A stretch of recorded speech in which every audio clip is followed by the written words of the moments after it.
MA उत्तरार्ध तृतीय प्रश्न पत्र भाषा विज्ञान इकाई है अर्थ विज्ञान।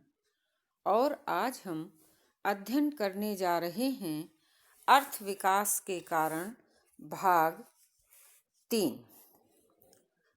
प्रिय विद्यार्थियों, हमने पिछले कई वीडियो में अर्थ परिवर्तन के विभिन्न कारणों का उदाहरण सहित विवेचन किया है। उसी क्रम में आगे बढ़ते हुए हम बात करने जा रहे हैं शेष बचे हुए कारणों की।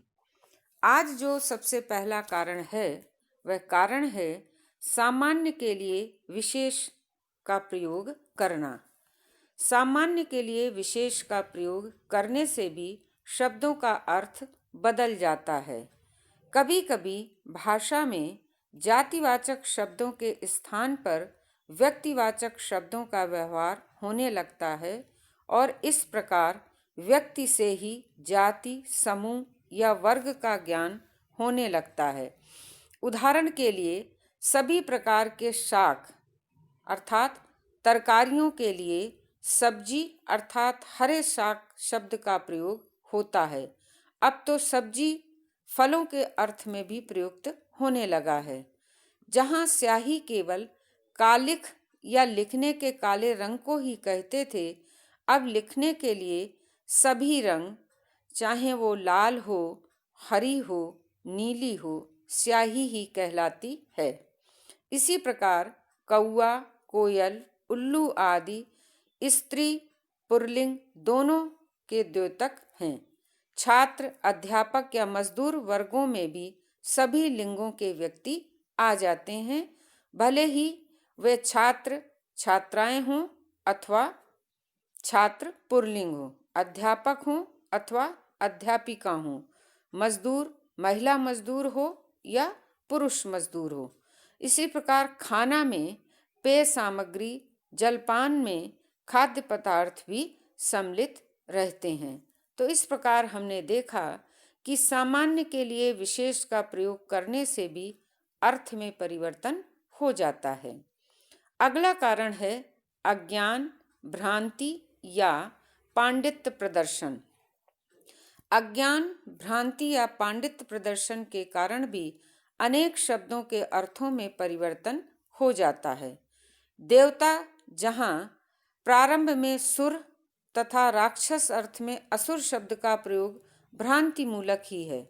आजकल हिंदी में क्रांति के स्थान पर उक्रांति, ज्ञान के स्थान पर अभिज्ञान, इसी प्रकार के अनेक शब्दों का प्रयोग बढ़ रहा है, जिसके पीछे प्रयोगकर्ता की पांडित्य प्रदर्शन की प्रवृत्ति तथा उपसर्गों के प्रयोग का अज्ञान ही मूल कारण है। शब्द प्रयोग में असावधानी भी इसका मूल कारण है। धीरे धीरे ऐसे शब्द भाषा में प्रचलित हो जाते हैं और अर्थ परिवर्तन का कारण बनते हैं। शब्दकोश। अगला कारण है शब्दकोश। भाषा में शब्दकोशों की रचना के कारण भी शब्दों के अर्थ बदलते हैं। वस्तुतः किसी भी भाषा का कोई भी शब्द दूसरे शब्द का पर्याय नहीं होता। प्रत्येक शब्द का अपना एक अर्थ निश्चित होता है और वह निश्चित अर्थ में वह शब्द यूनिक होता है, अकेला होता है। किंतु शब्दकोशों में प्रायः एक शब्द के अनेक पर्याय दिए रहते हैं और जिससे वह शब्द शब्दकोश के आधार पर अलग अलग अर्थों में प्रयुक्त होने लगता है। तो शब्दकोशों में दिए गए एक ही शब्द के अनेक अर्थों में सामान्य भाषा भाषी तो क्या, पंडित व्यक्ति भी इनके सूक्ष्म अंतर को नहीं जान पाते। अतः सभी शब्दों का प्रयोग स्वतंत्रता पूर्वक वे करते रहते हैं। जैसे संस्कृत भाषा का एक उदाहरण है सर्पः प्रदाह कु भुजंगो भुजंगो अहि भुजंगम। यहाँ सर्प के कई पर्याय गिनाए गए हैं और ये पर्यायों का सूक्ष्म अंतर न जान पाने के कारण शब्दों के अर्थ में परिवर्तन हो जाता है। इस प्रकार प्रत्येक शब्द का मूल अर्थ ज्ञात न होने के कारण शब्दों के अर्थों में अनिश्चय की स्थिति बनी रहती है तथा उपयुक्त शब्द के स्थान पर अनुपयुक्त या गलत शब्द प्रचलित हो जाता है। अगला कारण है व्यक्तिगत योग्यता। व्यक्तिगत योग्यता के अंतर्गत हम देखते हैं प्रत्येक व्यक्ति अपनी योग्यता तथा सामर्थ्य में दूसरे से भिन्न होता है। अतः एक ही शब्द का अर्थ भिन्न भिन्न योग्यता वाले व्यक्ति भिन्न भिन्न ही समझते हैं। सूक्ष्म भावनाओं तथा विचारों के विषय में यह बात विशेष रूप से महत्वपूर्ण है। जैसे आत्मा, परमात्मा, ब्रह्म, जगत, माया, ज्ञान, विद्या, पाप, पुण्य, धर्म, अधर्म आदि शब्दों का अर्थ सभी व्यक्ति एक समान नहीं करते। अतः इन शब्दों का अर्थ व्यक्तिगत भेद और संप्रदाय भेद और यहाँ तक कि विषय भेद से बदलता रहता है। अगला जो कारण है वह है शब्दार्थ में एक तत्व की प्रधानता। कभी कभी किसी शब्द के अर्थ के स्थान पर उसके केवल एक तत्व से ही उस पदार्थ का ज्ञान होने लगता है। जैसे शब्द शक्तियों के प्रसंग में का बड़ा प्रसिद्ध उदाहरण है लाल पगड़ी। लाल पगड़ी ही सिपाही ही नहीं है, किंतु उसका अर्थ सिपाही हो गया है। इसी प्रकार लाल टोपी का अर्थ कम्युनिस्ट पार्टी तथा गांधी टोपी का अर्थ कांग्रेसी व्यक्ति हो गया है। तो इस तरह हमने देखा कि लाल पगड़ी, लाल टोपी और गांधी टोपी ये इस प्रकार के ऐसे शब्द हैं जो किसी भी शब्द में एक तत्व की प्रधानता के आधार पर उस संबंधित अर्थ के स्थान पर भिन्न अर्थ में प्रयुक्त किए जाने लगते हैं। अगला कारण है राष्ट्र या जाति के लिए सामान्य मनोभाव। राष्ट्र या जाति के प्रति सामान्य मनोभाव के कारण भी शब्दों के अर्थों में बहुत अधिक परिवर्तन हो जाता है।